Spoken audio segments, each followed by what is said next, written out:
Mais aussi, on voudrait avoir un petit peu plus sur l'expérience de militant dans sa jeunesse.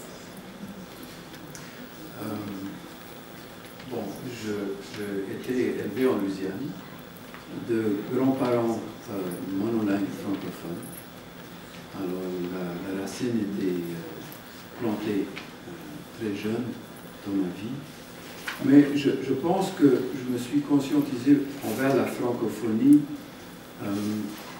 grâce à deux expériences. Parce que moi, j'ai découvert la musique traditionnelle acadienne sur le tard. J'ai pratiqué un style de musique qui était plutôt typiquement américain, jusqu'à ce que j'ai acquis l'accordéon diatonique qui m'a propulsé dans un monde que j'ignorais en fait, et que j'ai découvert avec énormément de plaisir. Ça m'a bouleversé beaucoup. Et grâce à cette découverte, j'ai voyagé au Québec.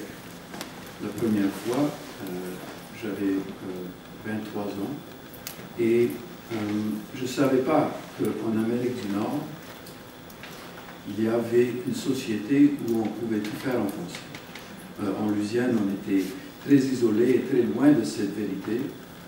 Alors de découvrir le Québec, pour moi, c'était extrêmement bouleversant. Et je dirais que ça m'a inspiré davantage parce que à cette époque, le Québec était en plein essor. La souveraineté, c'est quelque chose qui était sur les lèvres de tout le monde. Et de rentrer dans cette effervescence et de voir la possibilité qui représentait la francophonie, enfin la langue française, la culture française en Amérique du Nord, pour moi, c'était une expérience qui a changé ma vie.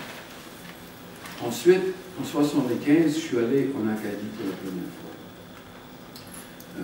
J'ai joué le frolic. Et le frolic, dans le lexique acadien, veut dire la fête qu'on fait après qu'on a construit quelque chose. Et puis, ce qu'on voulait construire à cette époque-là, c'était la nation acadienne. Et là encore, j'étais avec un autre paquet de jeunes aussi fous que moi, puis on a décidé qu'on allait changer le monde. Et j'étais vraiment touché par les propos de M. Bouchard, et surtout cette idée d'oubli. Parce qu'en Louisiane, on a essayé d'effacer la mémoire. On n'a pas raconté notre histoire. On connaît tous l'histoire de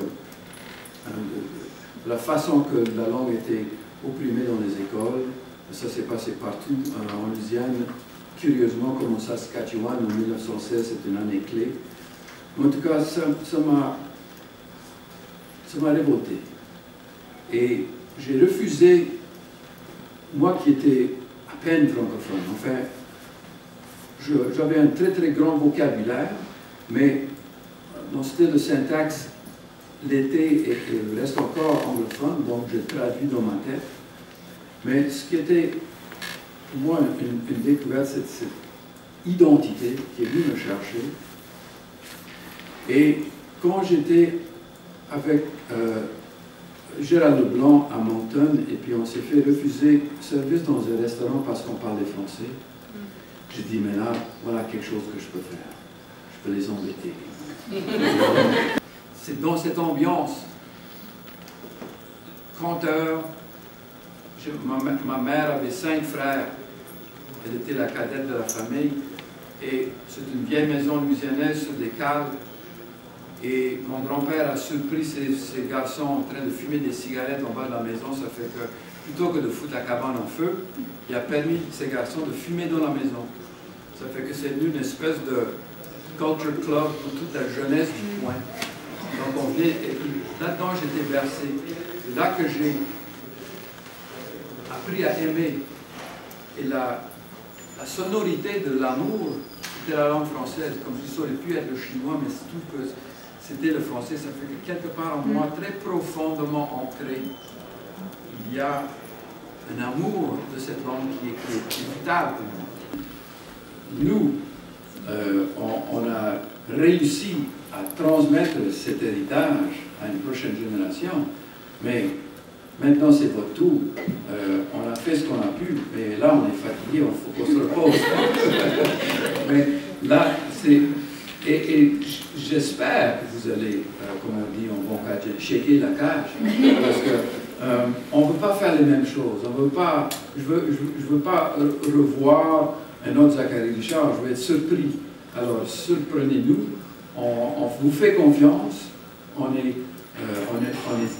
confiance que vous êtes, enfin, on est tous capables, mais pour moi, la jeunesse, sans l'avenir, je m'en vais, tout simplement.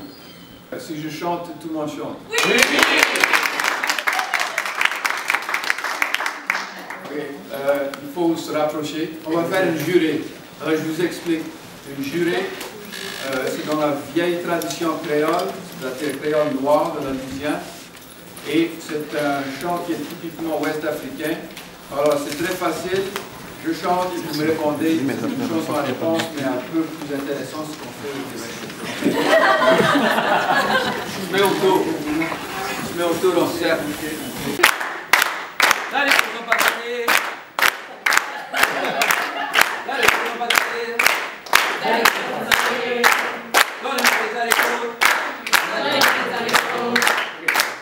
Vous avez la chose à peu près.